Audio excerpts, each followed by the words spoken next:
saya akan mempresentasikan hasil observasi mengenai perencana pembelajaran yang digunakan guru SD saat pandemi COVID-19.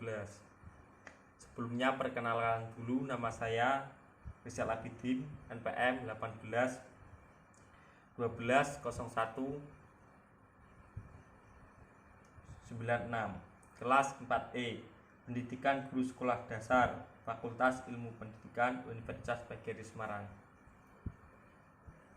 Lokasi dan waktu observasi: hari tanggal Senin 25 Mei 2020, pukul 16.00 waktu Indonesia Barat. Tempat: Desa Pucangrejo, Kecamatan Pegandon, Kabupaten Kendal. Subjek observasi. Subjek observasi yang dipilih penulis sebagai narasumber adalah salah satu guru SDN Pucangrejo. Variabel observasi. Variabel observasi yang menjadi titik tolak penulis adalah perencanaan pembelajaran pada saat sebelum dan sesudah terjadinya COVID-19 di SDN Pucangrejo. Hasil wawancara dengan guru SDN Negeri Pucangrejo. 1.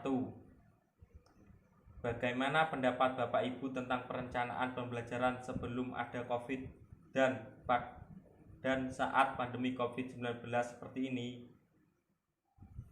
Yaitu, hal ini menjadi dilema bagi saya. Dalam melaksanakan pembelajaran dari rumah, pembelajaran terbentuk daring atau online melalui teknologi informasi dan komunikasi. Setiap hari saya dan guru-guru yang lain pada jam kerja mengirimkan beberapa tugas kepada siswa melalui pesan singkat WA dengan harapan kegiatan belajar mengajar tetap berlangsung meskipun terjadi social distancing. 2. Berdasarkan SK Kemendiknas tentang wabah Corona mencegah penularan virus tersebut, kenapa siswa dengan kebijakan belajar di rumah? Bagaimana pendapat Bapak Ibu dan apakah efektif untuk pencapaian tujuan pembelajaran? Prosesnya dengan ketentuan sebagai berikut menurut saya cukup efektif. Dengan A. Belajar dari rumah melalui pembelajaran daring atau jarak jauh dilaksanakan memberikan pengalaman pembelajaran yang sangat bermakna bagi siswa tanpa terbebani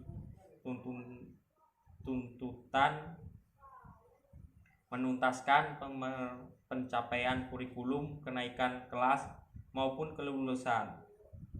B. Belajar dari rumah dapat difokuskan pada pendidikan kecakapan hidup antara lain mengenai pandemi COVID-19. C. Aktivitas dan tugas pembelajaran belajar dari rumah bervariasi antara siswa sesuai akses atau fasilitas belajar di rumah.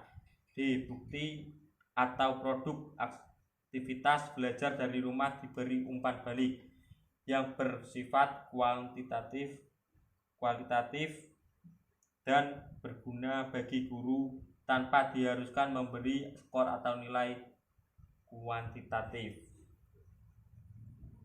3. Terkait kebijakan belajar di rumah, maka pembelajaran online dengan sistem daring adalah salah satu alternatif agar proses pembelajaran berlangsung.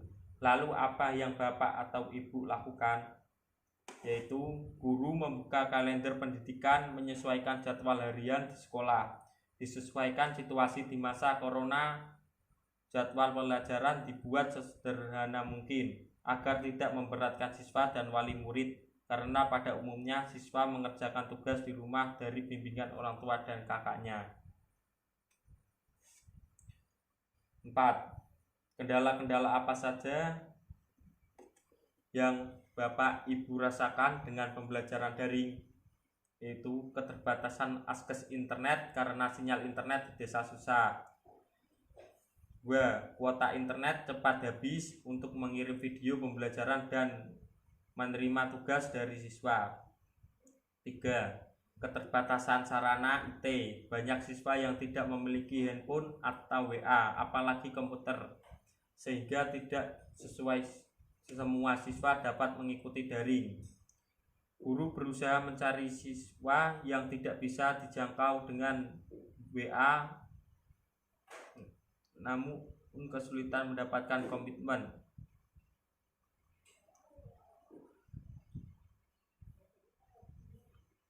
dari siswa karena kebijakan PSBB, pembatasan sosial berskala besar.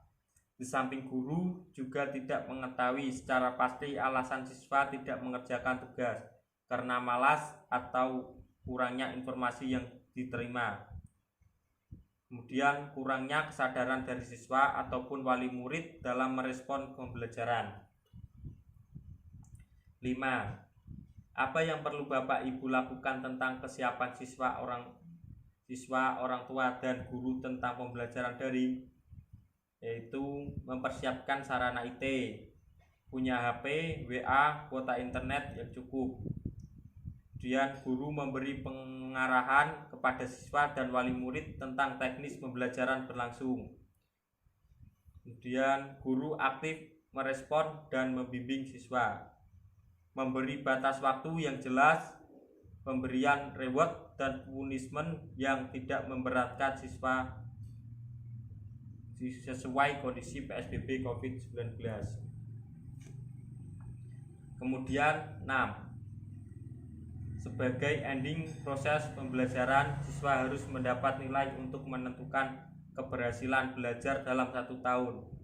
Pelajaran apakah naik atau tidak, lulus atau tidak, apa yang Bapak Ibu lakukan tentang pemerolehan nilai siswa dan bagaimana teknis pengumpulannya. Itu A. Penilaian akhir tahun untuk kenaikan kelas dengan bentuk tes yang mengumpulkan peserta didik tidak boleh dilakukan. B. Penilaian akhir tahun dilakukan dalam bentuk portofolio, nilai rapot, serta prestasi yang diraih sebelumnya. Penugasan tes daring dan atau asesmen jarak jauh lainnya. C. Perolehan akhir tahun dirancang untuk mendorong aktivitas belajar yang bermakna dan tidak perlu mengukur ketuntasan capaian kurikulum secara keseluruhan. Sekian presentasi dari saya. Bila ada salah kata yang kurang berkenan, saya minta maaf sebesar-besarnya. Wassalamualaikum warahmatullahi wabarakatuh.